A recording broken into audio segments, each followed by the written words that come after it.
గత 10 రోజులుగా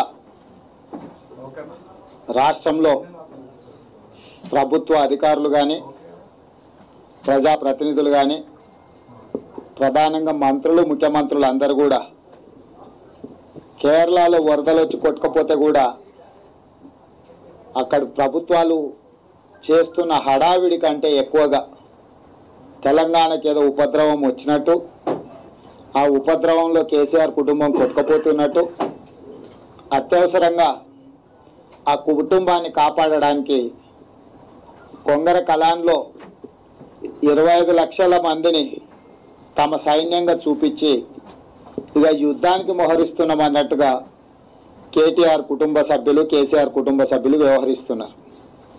అయితే ఈనాడు ఈ రాష్ట్ర ముఖ్యమంత్రి గారిని చూస్తుంటే మధ్యయుగాల చక్రవర్తిని కల్పిస్తున్నాడు. మధ్యయుగాల చక్రవర్తులకు తామే రాజ్యము రాజ్యమే తాము అన్నట్టుగా పాలన సాగించాడు.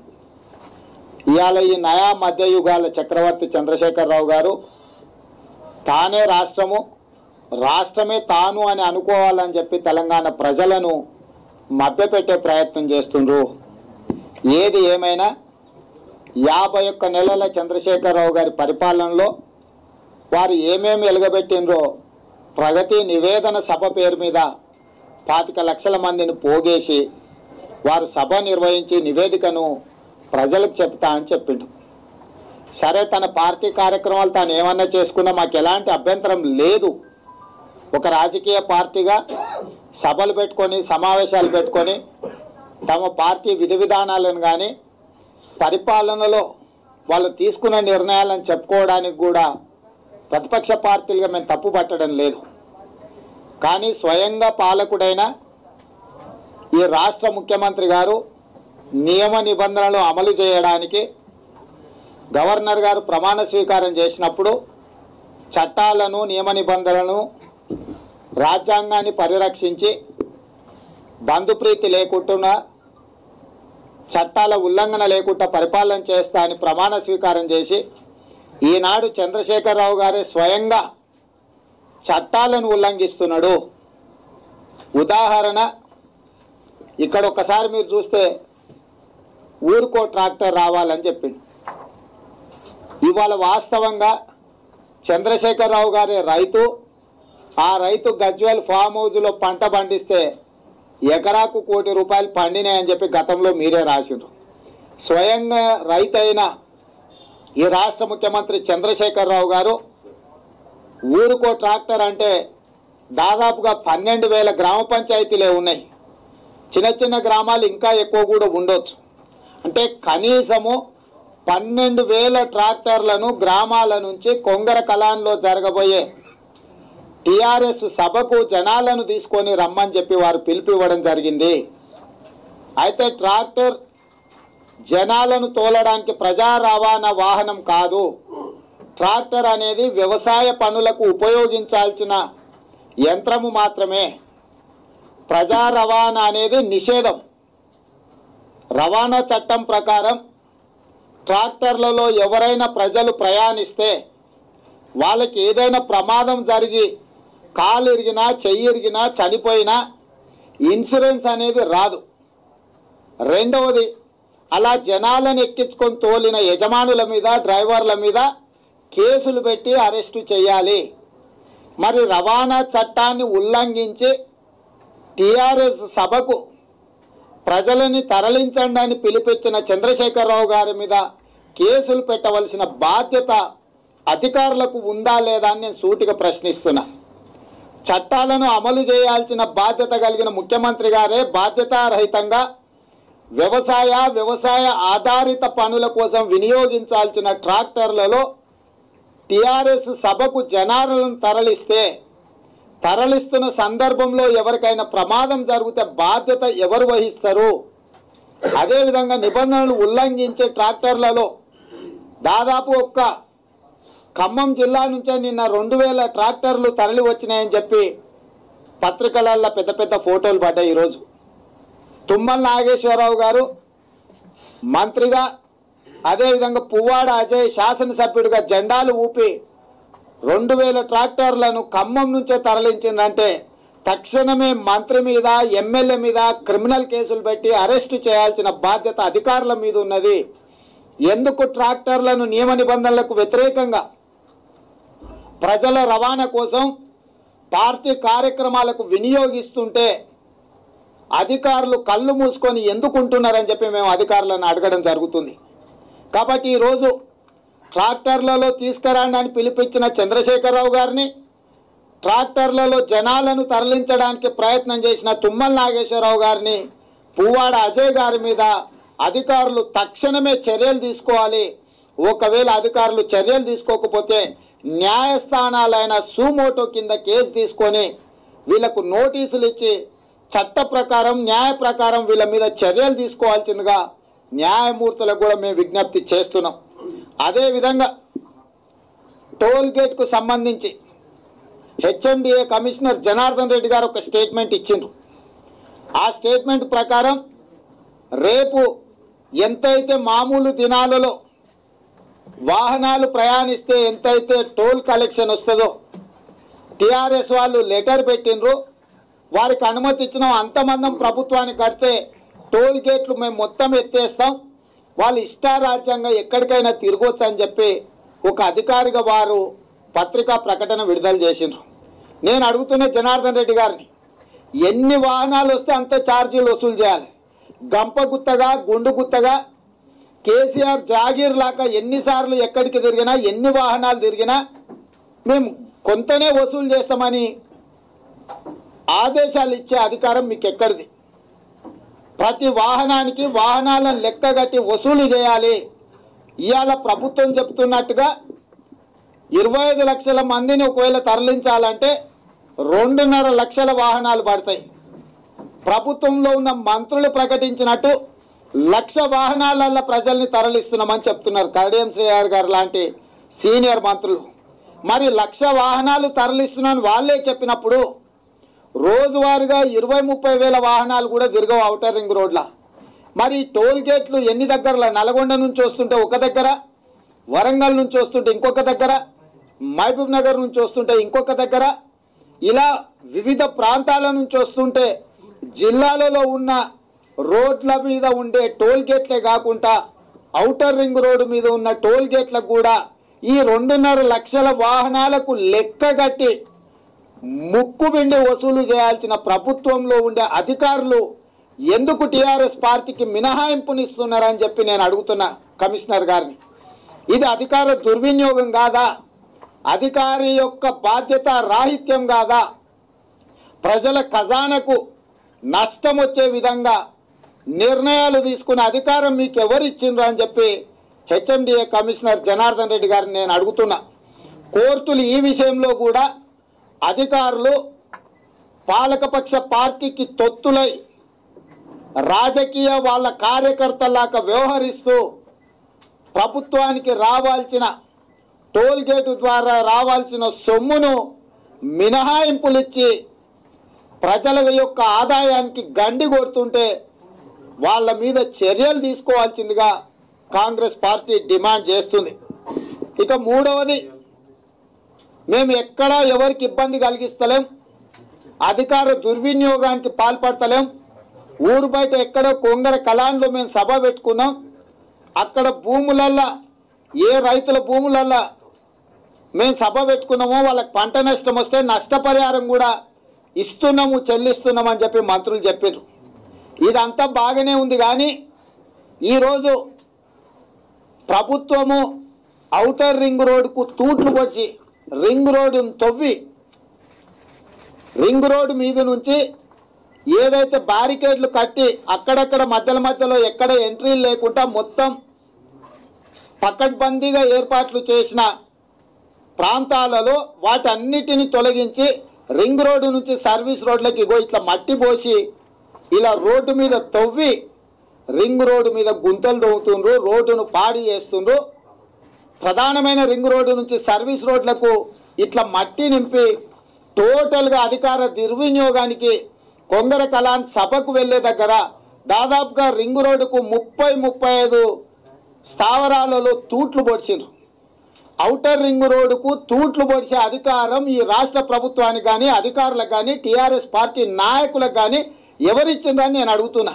ఔటర్ రింగ్ రోడ్డును మీ పార్టీ సమావేశానికి తూట్లు పొడిచి ఇవాళ ఔటర్ రింగ్ రోడ్డు మీద వాహనాలు వేగంగా పోతుంటే ఈ పార్టీ సభకు వచ్చిన వాళ్ళు ఎక్కడ పడితే అక్కడ మధ్యలో రింగ్ రోడ్డు మీదకి ఎక్కుతుంటే గుద్దుకొని ఎవరైనా చస్తే బాధ్యత ఎవరు తీసుకుంటారని నేను అడుగుతున్నా. ఇవాళ ఈ ఔటర్ రింగ్ రోడ్డు మీద ఇట్లా మొత్తం తవ్వి జేసీబీలు పెట్టి రోడ్లను మొత్తం గుంతలు తవ్వి నష్టం చేసి మంచుకున్న రోడ్ల మీద గుంతలు తవ్వుతుంటే దీని బాధ్యత ఎవరిది? ఇలా తవ్వుతుంటే ఎందుకు అధికారులు చర్యలు తీసుకుంటలేరు? ఇవాళ పార్టీ వాళ్ళు కార్యక్రమాలు చేస్తున్నారా, ప్రభుత్వ అధికారులు చేస్తున్నారా? జవాబు చెప్పవలసిన బాధ్యత పాలకుల మీద అధికారుల మీద ఉన్నదా లేదా ఇవాళ కాంగ్రెస్ పార్టీ అడుగుతుంది. అంటే కేసీఆర్ పెట్టుకునే దిక్కుమాలిన రాజకీయ సభకు ఔటర్ రింగ్ రోడ్డుకు తూట్లు పొడిచి ఔటర్ రింగ్ రోడ్డు నుంచి సర్వీస్ రోడ్లకి ఎక్కడ పడితే అక్కడ ఇట్లా మట్టి దిబ్బలు పోసి రోడ్డును సర్వనాశనం చేస్తుంటే ఏ ఒక్క అధికారి కానీ ప్రభుత్వంలో ఉన్న పెద్దలు కానీ న్యాయస్థానాలు కూడా సుమోటోగా తీసుకోకుండా ఎందుకు ప్రేక్షక పాత్ర వహిస్తుందని చెప్పి కాంగ్రెస్ పార్టీ అడుగుతుంది. అంటే చంద్రశేఖరరావు గారు మీ పార్టీ సభ కోసం ఇన్ని దుర్మార్గాలకు పాల్పడుతుంటే అన్ని రాజ్యాంగబద్ధమైన వ్యవస్థలన్నీ కూడా మౌనంగా ఉండిపోవడం ఇది దేనికి సంకేతం అని చెప్పి నేను అడుగుతున్నా.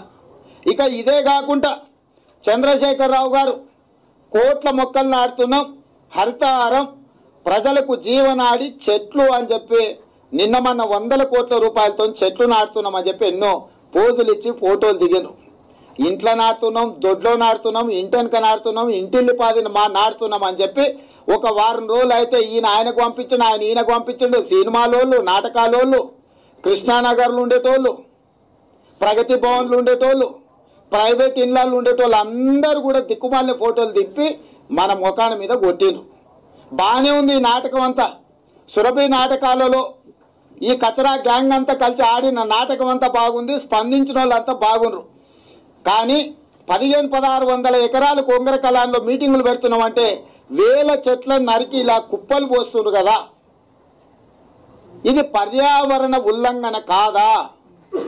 చెట్లు నాటినప్పుడు ఇన్ని ఫోటోలు పెట్టిన సినిమా నాయకులారా, మీ సినిమా మినహాయింపుల కోసం వాళ్ళు ఏదో పంపించడానికి మీరేదో స్పందించి మా ఇంట్లో చెట్లు నాటినమన్న సినీ హీరోలారా, మీరు నిజంగానే హీరోలు అయితే గిన్ని వేల చెట్లను నరికి కుప్పేస్తుంటే కేసీఆర్ మీరు కళ్ళు మూసుకొని ఉంటున్నారంటే మీరు కళ్ళు లేని కబోదులా అని చెప్పి ఈ సినిమా హీరోలని నేను అడుగుతున్నా. అంటే కేవలం మీ హీరోయిజం అంతా కేసీఆర్ కావలసినప్పుడు వాళ్ళ కుటుంబ సభ్యులు ఆదేశించినప్పుడు నటించడానికేనా? పట్ట పగలు పచ్చని చెట్లను నరికి కుప్పేస్తుంటే ఎందుకు వీళ్ళందరూ మాట్లాడతలేరు? పెద్ద బాధ్యత గల్లోలమని బాధ్యతతో మేము చెట్లను పెంచండి అని పోజులు ఇస్తున్నామని చెప్పుకున్న సినిమా హీరోల నుంచి ప్రభుత్వంలో ఉన్న పెద్దలు, పాలకులు, కేసీఆర్ కుటుంబం ఇవాళ ఈ నరికిన చెట్లకు లెక్క చెప్పాలి, సమాధానం చెప్పాలి. గ్రీన్ ట్రిబ్యునల్ వాళ్ళు కూడా ఇన్ని చెట్లను నరికిన చంద్రశేఖరరావు గారిని పర్యావరణానికి వ్యతిరేకంగా అనుమతి లేకుండా వేల చెట్లను నరికి కుప్పేసినందుకు క్రిమినల్ కేసులు పెట్టి బొక్కలు దోయాలని చెప్పి కాంగ్రెస్ పార్టీ డిమాండ్ చేస్తుంది. ఇవాళ ఏది ఏమైనా ఉపయోగించని ట్రాక్టర్లను రవాణాకు ఉపయోగించడం, టోల్ గేట్ల దగ్గర చెల్లించాల్సిన సొమ్ము చెల్లించకుండా టోల్ గేట్లను దుర్వినియోగం చేయడం, ఔటర్ రింగ్ రోడ్డు నిర్దిష్టంగా ప్రణాళికబద్ధంగా నిర్మించిన ఔటర్ రింగ్ రోడ్డుకు తూట్లు పొడిచి కావాల్సిన దగ్గర పొక్కలు పెట్టి మొత్తం సర్వనాశనం రింగ్ రోడ్డు చేసినందుకు, అదేవిధంగా హరితహారం పేరు మీద చెట్లు కోట్ల రూపాయలు ఖర్చు పెట్టి కొన్ని కోట్ల 100 కోట్లు ఖర్చు పెట్టి కోట్ల మొక్కలు నాటినమని చెప్పిన ఈ రాష్ట్ర ప్రభుత్వం ఇన్ని చెట్లను నరికినందుకు చివరగా ప్రభుత్వానికి సంబంధించిన అభివృద్ధి కార్యక్రమాలను గ్రామాలలో అవగాహన కల్పించడానికి కళాకారులకు జీతాలు ఇచ్చి జీతభత్యాలు ఇచ్చి వాళ్ళను పోషిస్తున్నది. ఇవాళ కళాకారులను అందరినీ ఆ సంస్థకు సంబంధించిన శాసనసభ్యుడు రసమై బాలకిషన్ ఇవాళ దాదాపుగా 100 మంది కళాకారులను 3 రోజుల నుంచి రవీంద్ర భారతికి వచ్చి ఇక్కడనే ఉండి మీరు టీఆర్ఎస్ పార్టీ పాటలు పాడి ఆడి పాడితే మీకు ప్రభుత్వము అక్కడ హాజరు పట్టిలో నమోదు చేసి మీకు జీతాలు ఇస్తారని ఆదేశాలు ఇచ్చిండ్రు. ఈ ఆదేశాలు ఈ వివరాలు అంటే ప్రజల సొమ్ము పన్నుగా కడితే ఆ పన్నులను ప్రజలకు అవగాహన కల్పించడానికి కళాకారులకు నెల జీతాలుగా ఇచ్చి నియమించుకున్నామన్న ప్రభుత్వం ఇవాళ కళాకారులందరినీ కూడా ప్రభుత్వ జీతభత్యాలతోని తమ పార్టీ ప్రచారానికి ఉపయోగిస్తున్నారు. అంటే ప్రభుత్వ ఉద్యోగులను తమ పార్టీ కార్యక్రమాల కింద వినియోగించుకున్నందుకు ఆదేశాలు ఇచ్చిన వాళ్ళను వినియోగించుకున్న వాళ్ళను అక్కడికి వెళ్ళి ఆడి పాడిన వాళ్ళందరి మీద కూడా క్రిమినల్ కేసు పెట్టాల్సిందిగా కాంగ్రెస్ పార్టీ డిమాండ్ చేస్తుంది. రేపు జరగబోయే టీఆర్ఎస్ సభలో ప్రధానమైన 5 ఉల్లంఘనలు జరుగుతున్నాయి. 1 ట్రాక్టర్ల వినియోగం, 2 టోల్ గేట్ల పన్ను వసూలు, 3 ఔటర్ రింగ్ రోడ్డుకు తూట్లు, 4 పర్యావరణానికి వ్యతిరేకంగా పచ్చని చెట్లను నరకడం, 5 ప్రభుత్వ ఉద్యోగులుగా నియమితులైన కళాకారులతో తమ పార్టీ సమావేశాలలో ఆడి పాడి పాటలు పాడించుకుంటున్న ఈ ప్రభుత్వం నిర్దిష్టంగా రేపు జరగబోయే టీఆర్ఎస్ సభలో నియమ నిబంధనలు ఉల్లంఘించి అధికార దుర్వినియోగానికి పాల్పడి ఇన్ని ఉల్లంఘనలు చేస్తుంటే న్యాయస్థానాల నుంచి ప్రభుత్వ అధికారుల వరకు మిన్నకుంటూ ఉండడమే కాదు సహకరిస్తున్నట్టుగా కనిపిస్తుంది. కాబట్టి తక్షణమే న్యాయస్థానాలు సుమోటగా ఈ కేసును తీసుకొని విచారణకు ఆదేశించి చంద్రశేఖరరావు గారి నుంచి మొదలుపెట్టి ఇందులో ప్రత్యక్షంగా పరోక్షంగా పాత్రదారులు సూత్రధారులు అందరి మీద కూడా కేసులు పెట్టి జైల్లోకి తోలాల్సిందిగా కాంగ్రెస్ పార్టీ డిమాండ్ చేస్తుంది.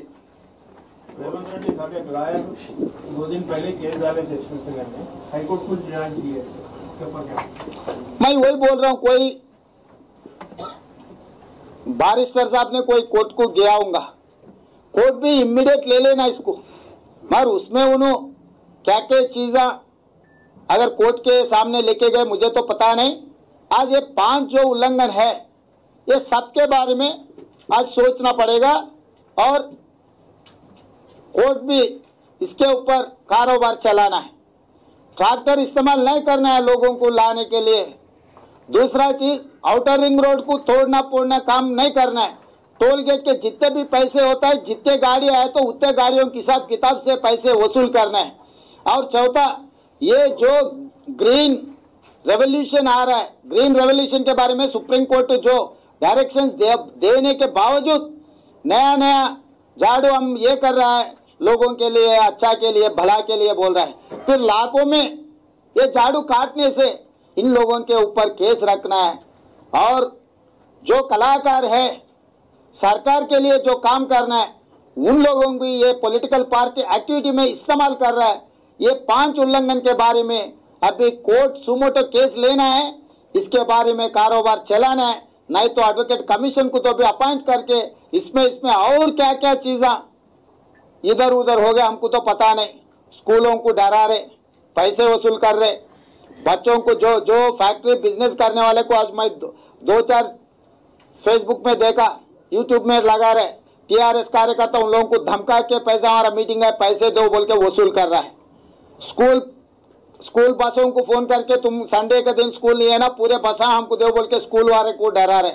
आरटीसी के जो आम आदमी के लिए जो आरटीसी है उन लोगों के लिए इस्तेमाल करने के पूरे बसा टीआरएस पार्टी लेकर एक ही जगह में इस्तेमाल कर रहे. ऐसे बहुत चीजों में केसीआर साहब ने मनमानी से काम कर रहा है.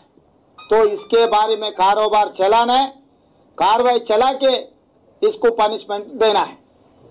టోల్ ఫీజు టీఆర్ఎస్ పార్టీ కడుతుంది 24 లక్షల రోజుకు వస్తుందని కమిషనర్ చెప్పింది.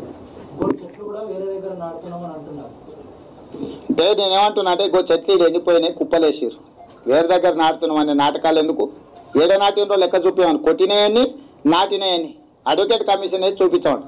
టోల్ గేట్ కూడా మామూలుగా ప్రజలు ప్రయాణించినప్పుడు ఎంత 84 లక్షలు ఎంతో కొంత. ఇవాళ ప్రజలు ఎట్లాగూ ప్రయాణిస్తారు, అదనంగా 1,00,000 వాహనాలు టీఆర్ఎస్ వాళ్ళవే వస్తున్నాయని వాళ్ళు చెప్తారు. ఈ ప్రజల రవాణాకు వసూలు చేయడం లేదు, ఈ లక్ష వాహనాలకు వసూలు చేయడం లేదు. నా లెక్క ప్రకారం వాళ్ళు 25 లక్షల మందిని తేవాలంటే 2.5 లక్షల వాహనాలు వాడాలి. సామాన్య ప్రజల పైసలు ప్లస్ ఆ 2.5 లక్షల పైసలు అన్నీ వీళ్ళే కట్టాలి కదా. సో మరి కోట్లల్లో దాదాపుగా ప్రజాధనం దుర్వినియోగం అవుతుంది. చెల్లించాల్సిన టోల్ ట్యాక్స్ చెల్లించకుండా వాహనాలు ప్రయాణించడం అనేది టీఆర్ఎస్ మీటింగ్కు అధికారులు సహకరిస్తున్నట్టే కదా. అందుకే వాటన్నిటిని లెక్కగట్టి ముక్కు పిండి వసూలు చేయమంటున్నాం. లేదు, ఎవరు ఆల్రెడీ అడ్వకేట్కి వెళ్ళిండని చెప్తుండ్రు కదా. మేం ప్రజాప్రతినిధులుగా, ప్రజలు ఎన్నుకున్న నాయకుడుగా ప్రజల దృష్టికి తీసుకెళ్లడం మా ప్రధాన కర్తవ్యం. కాబట్టి చాలా పనులు మేము చేయొచ్చు, కానీ ప్రజలు కూడా ఆల్రెడీ ఒక అడ్వకేట్ వేసిండు కదా, సూమోటో కింద తీసుకోవాలని డిమాండ్ చేస్తాం. మేము చాలా పని ప్రజాప్రతినిధులుగా, పాత్రికేయ మిత్రులుగా మీరు కూడా వేయొచ్చు. సమాజంలో 4th ఎస్టేటే మీరు, 4వ స్తంభం, 4వ సింహమే మీడియా.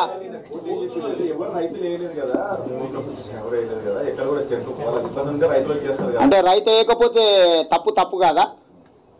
అంటే బాధ్యత గల పౌరుడు ఎవరు వేయొద్దా? ఈ దేశంలో బాధ్యత గల పౌరులు వేసే పిటిషన్లకు విలువ లేదా? ఏది తప్పు అనేది కోర్టు తేల్చాలి, లేకపోతే పాత్రికేయ మిత్రులుగా మీరు తేల్చాలి. మేము సమస్యలు లేవనైతే మీకు చూపిస్తున్నాం. నేను అదే అడుగుతున్నా, అంటే రైతు చెప్పకపోతే తప్పు కాదా? చెట్ల గురించే మీరు మాట్లాడుతున్నారు, టోల్ గేట్ గురించి మాట్లాడుతున్నా, ట్రాక్టర్ల గురించి మాట్లాడుతున్నా, ఔటర్ రింగ్ రోడ్కు తూట్ల గురించి మాట్లాడుతున్నా, కళాకారుల గురించి మాట్లాడుతున్నా.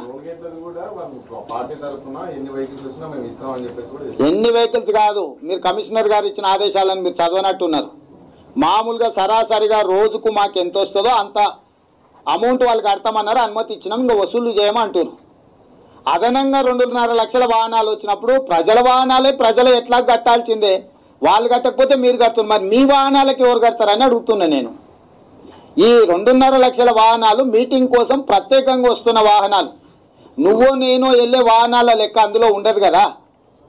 ఈ ప్రజల వాహనాలతో పాటు ఆ 2.5 లక్షల వాహనాలకు కూడా లెక్క కట్టి మొత్తం వసూలు చేయమంటున్నాం మేము.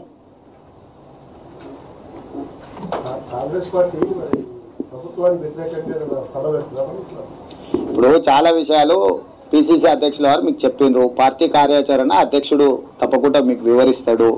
తొందరలోనే సభలు కానీ ప్రజల తరఫున ప్రభుత్వ వ్యతిరేకంగా పోరాటం చేయాల్సిన అంశాల మీద చేయడం జరుగుతుందని పిసిసి అధ్యక్షులు చెప్పిండ్రు. భవిష్యత్ కార్యాచరణ కూడా వారు మీకు వివరిస్తారు. Thank you.